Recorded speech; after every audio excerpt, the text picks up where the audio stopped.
这是凌晨2点半监控拍下的一幕，两只野狼趁着夜色进入村庄觅食，对着眼前一脸蒙圈的狗子发起了攻击。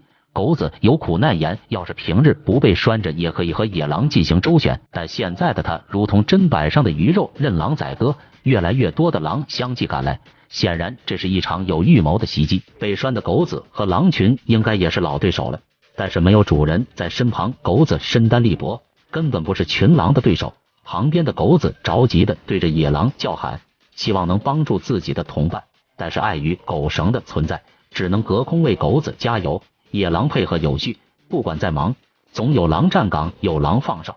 而狗子在群狼夹击之下，很快一命呜呼。接着群狼一起用力要把拴狗的绳子扯断，因为狗子的主人随时有可能出现，此地不可久留。一狼放哨，其他野狼齐心协力用力拉着，朝着一个方向卯足力气，终于狗绳应声断裂。众狼拉着狗子赶快撤离。难以想象，整个过程不到2分钟，速度之快让人瞠目结舌。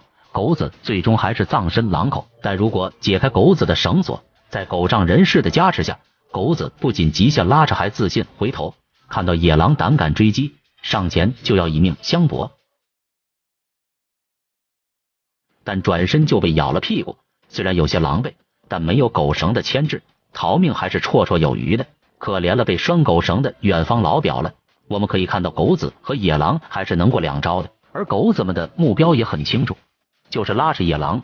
只要野狼到一定范围，主人就会出手进行射击，而野狼也知道猎人的存在，所以不敢深入敌后。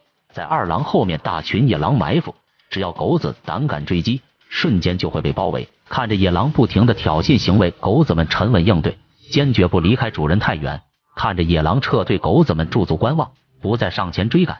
但主人一声令下，狗子们再次上前挑衅野狼。野狼也是有脾气的，立刻做出行动。而后面的狼群也在聚集，第3只狼已经出现，可以看出狼群已经按耐不住了，要给狗仗人势的狗子们一个教训。正当他们要对狗子出手的时候，猎人看不下去了。俗话说打狗还要看主人，猎人上来就是2颗花生米。狼群一哄而散，受伤的野狼很快被2狗夹击制服。所以说在某种情况下，狗子还是可以与狼一战的。